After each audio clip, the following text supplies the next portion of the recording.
Hey, what's up, you guys? Welcome back to my channel. My name is Marielle, and this is Marielle's Eye View. If this is your first time checking out my channel, thank you so much, and you're welcome.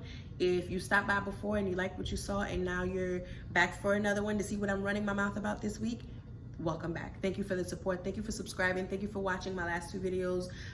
Thank you for just being part of my village. I got some text messages, people telling me, hey, don't let too much time pass by. Let's go, let's go. The channel's kind of, I appreciate you guys so much. Thank you. Thank you. Thank you for the support. Love you.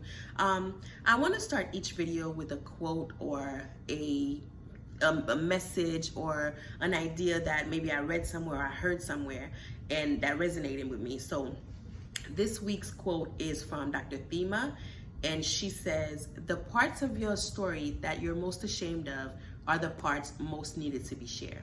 Your freedom will free someone else. And I mean, she could have just added me at the end, like, dear Marielle, like she literally could have just called me and tell me that. That resonated so much with me. For the longest time, I would never talk about being undocumented. I would never talk about my story of how I came to America. I would just never talk about my status. And so I just felt like I was all alone. You know, there was no one else going through this. No one would understand. It was such an embarrassing story. I never wanted to discuss it.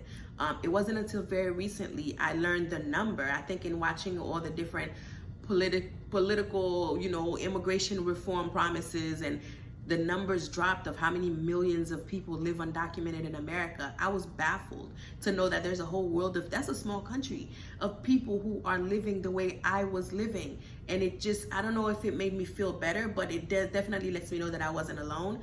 And so today I wanted to just kind of give you guys a glimpse at a very broad view of what it was like to live undocumented. If you watch my last video, you know that I came illegally. I was very open about that. And one of my friends kind of was like, I can't believe you're sharing that. I never knew. We've been friends for like 20 years. You never told me. I never told most people. The only people who knew were my family. And I was very closed off about it because it was just like, this is embarrassing. Like, you know, Americans frown on illegal aliens. Like, here I am, we talk about Mexicans crossing the border and people being here legally. That was not something that I went around. It wasn't something that I went around broadcasting. So, but I told her, I don't know, something about being 40, you get a sense of freedom. You get a sense of, this is who I am, take it or leave it. And this is my story. This is what happened to me. I can't change my past. I can't change what happened to me. So I figured, you know what? Maybe I could share it, and one out of those 3 million people that live undocumented maybe could resonate, and maybe my strength and my whatever they feel like I got from being, you know, from sharing my story, if that can help them in any way, then my job here is done. And so, yeah, like I said, today I just wanted to kind of give a broad overview of what life was like undocumented. So to start with, like I said, I came in when I was 12, and from 12 years old to about 16, life is pretty normal. I went to school. I was in America in the 90s. Things were pretty easy. There's nothing a 12-year-old needed to do other than l'école, l'église, la caille, which is school, church, and home. If you're Haitian, you know that those are the 3 things that we do. So there was nothing, no documents needed for that. However, when I turned 16, a mall opened near where I was living, West Oaks Mall, shout out to Orlando, and I wanted to get a job. All my friends went down there to get jobs, and I went down and I got a job at a little clothing store. And the first thing they asked for were, okay, well, you're hired, so the next day you need to come with your ID and your social security card. Huh? I'm sorry, my what? Now, I had my driver's license because back then they offered driver's ed in school. I don't know if you're old like me, you took driver's ed in school where you took all the tests, it was very simple. Once you passed it in class, they gave you a voucher, you went to the DMV, took your picture, you were licensed. So I had my driver's license, but I didn't know what a social security card was. And so I went home and I asked, I said, well, you know, I need a social security card. And I was told I didn't have one. I did not have one. And so fast forward, I was able to, you know, move my way around that.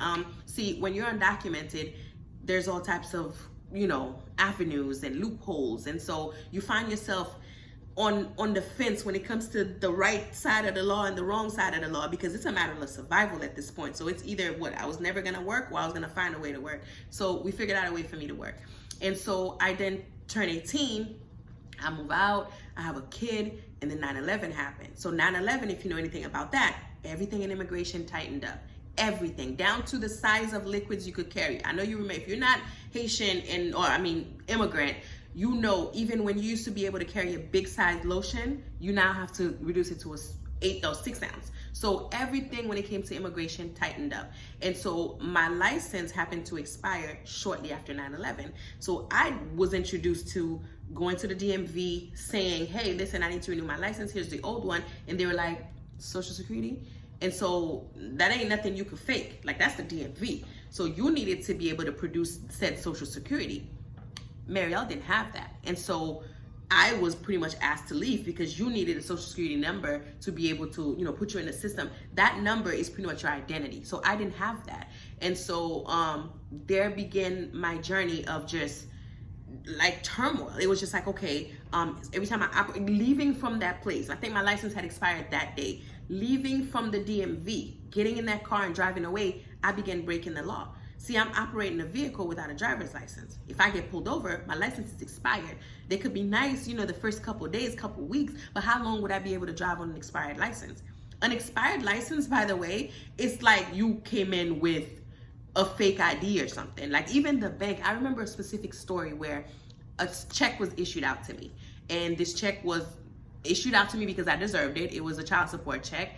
And I had that check for, I think, months, walking around with it, trying to find a place that would let me cash that check with an expired license. That check could not be cashed. Even though they knew it was me, that license had my picture on it, it was recently expired, then folks would not let me cash that check. I tried every bank, every check cashing place, offered people extra money, nobody would cash that check because my license had been expired. So just think of every single thing you have to do that requires you to pull out your ID. Every time you pull out your credit card and they ask you for ID. Every time you go somewhere and you need to identify yourself and you pull out your driver's license. Every time you get in a car and you operate that motor vehicle. Every single time you did one of those things, that's normal things, right? You did that just today alone probably 10 times where you had to pull out your driver's license, get in the car, pull out your ID for something. Every time I did it, I broke the law. I was an immigrant that was operating illegally. So when you hear the term illegal immigrant, it's because just your mere presence makes you illegal. See, I broke the law when I stepped foot in America. So everything that followed up behind that was breaking the law. So, you know, people frown on illegals and, oh, you know, why don't you do it the right way? See, it's not that simple. If you know anything about immigration, I know Haiti alone, where I'm from, the process of getting a visa, you'll be born, die, and be born again before they approve you of a visa. It's very rare, and it gets more and more difficult every administration because every president come in, they tighten things up. Every administration come in, they tighten things up and make it a little bit harder, a little bit harder, a little bit harder. So you find yourself in a situation where it's like, I can't go the right way. I've applied 3 times. I don't have the money because there's no opportunities in the country where I'm from. I'm not working. I have a family I need to support. It's insecure because people are getting kidnapped and killed. So the only other option is to, well, somebody told me about an opportunity to cross the border illegally or you take it. It's a matter of survival. It's a matter of survival. And so, you know, when you get ready to bash, you know, oh, you can't be legal. I know, you're absolutely right. We should do it the right way. Just have a little grace. It's not that simple. It's not that simple. Down to going to an university. I couldn't even go to college. All my friends graduated, went to college. I couldn't. I didn't have an identity. Okay, so I said I was going to pay out of pocket. So I'm a single mother, young, no family support. I was going to go to college and pay out of pocket. I signed up. I went to Valencia, and I said I was going to take 2 classes a semester. I remember my second semester, I pushed through. I did 1. My second semester, it became a thing of my manager asked me, well, you need to start working these hours because these are the hours I need you. Those were my school hours. I couldn't. So he said, well, you need to make a decision.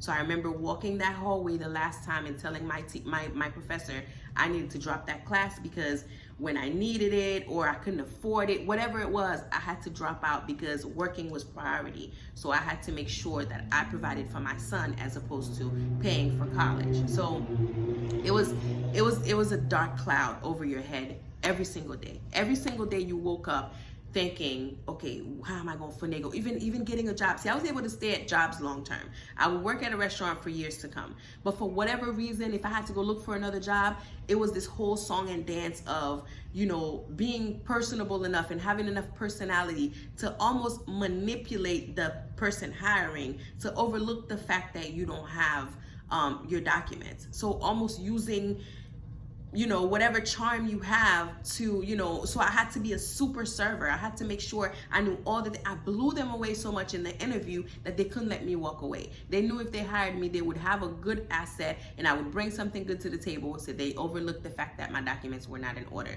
that my license was expired. They didn't ask for, because the restaurant industry was one of the more forgiving and not as strict industries when it came to documents. So that's why I found myself being a professional server for 20 plus years. So just giving you guys a glimpse at what it was like living undocumented. I found myself doing things that I knew weren't right, you know, but like I said, getting up in the morning, you already committed a crime. You find yourself hustling. It's a survival thing, especially when now you're talking about you have kids. My kids were American, but their documents didn't translate to mine. They were American, they were citizens, but I was still illegal.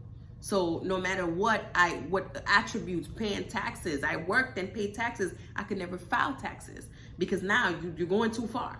You're going too far. We're talking about asking Uncle Sam, you better pump your brakes. So I worked for years and couldn't, people talking about getting income tax. I didn't know nothing about that. I knew nothing about, I never could file taxes. So voting, people talking about voting, huh? So yeah, I mean, like I said, this is a very broad, you know, idea of what it was like living undocumented, but it was my life for 28 years.